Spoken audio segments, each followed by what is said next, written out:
To say I'm proud of this group is probably an understatement. It's a group of players that you guys, the local guys at least, have heard me talk all year about how special a group I think they are and how hard they worked in the offseason. We've played a very challenging schedule, and they've kept battling every step of the way. And tonight they had to do the same thing. I felt like we had a chance to make some plays in the first half, get some guys on the ground. We didn't do a very good job of it. We had some guys free to the ball on defense. And in the second half, we made those plays, and we made enough of them to win today against a good football team. So I'm proud of them. Questions?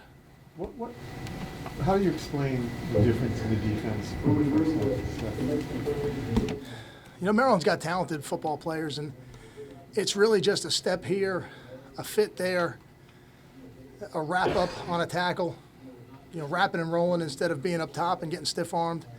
It's really just the little things that make the difference. And I'm not trying to give you a coach-speak answer, but if you go back and watch that film, you're going to see we had some guys free to the ball in the first half. We just didn't make the plays, and we just did a better job of doing what we do in the second half.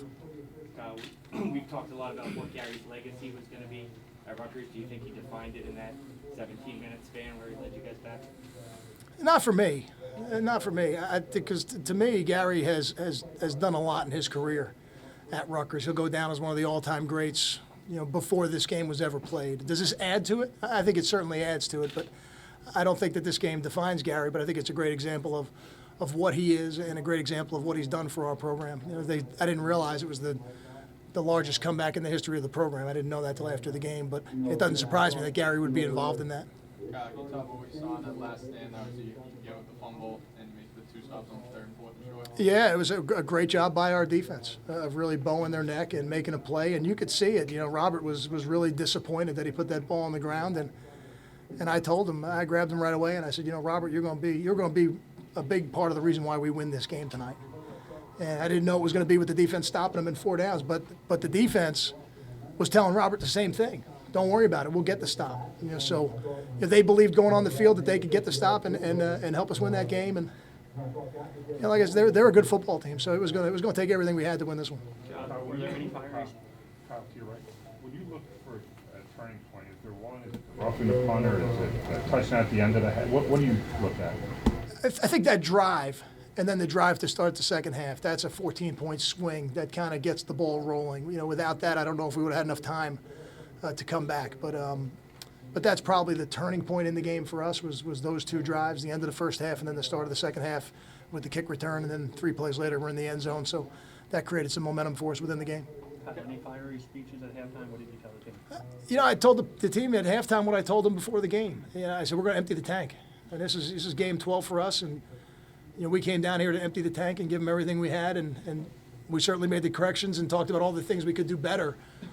But we want to just go back out there in the second half and empty the tank. And I told them, you're going to look up at some point, and all of a sudden we're going to be in this game, and we're going to have the lead. And sure enough, they made me right. Is there some vindication for the defense there, and that they made that final stop after the first half that they had to endure?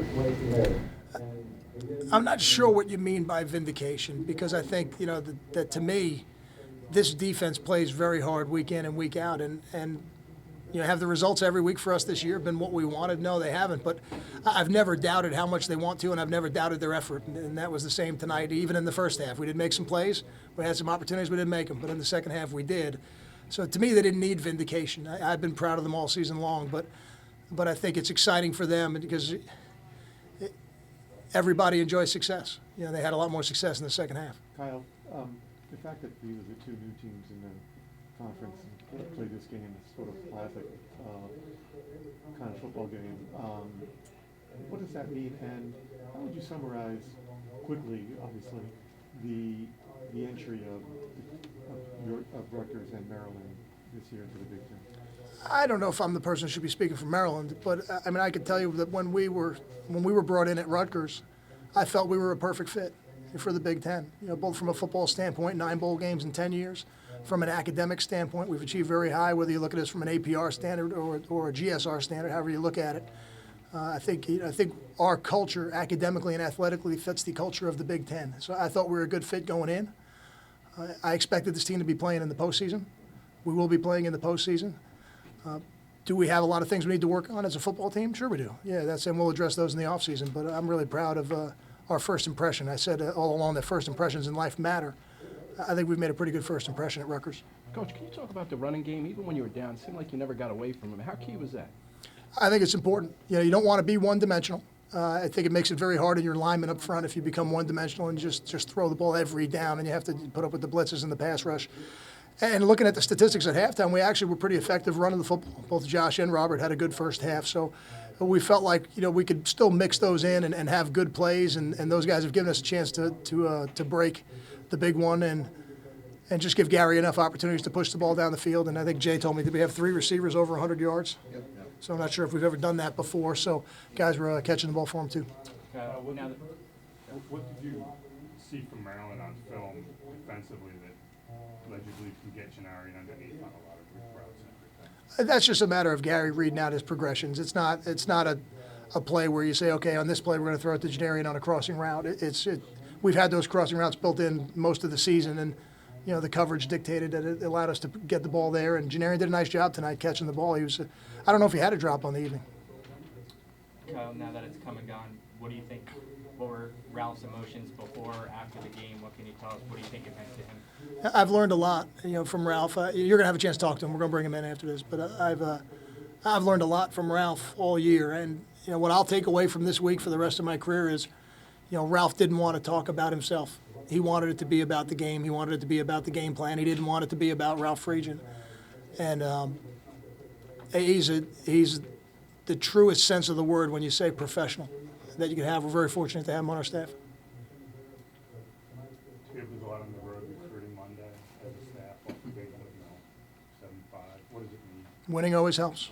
I said that last week too when we didn't win. There was a question about something to that effect, but winning always helps. And when you're playing these regional games where you're going to see the other people in the school and recruiting a lot of the same players, winning always helps.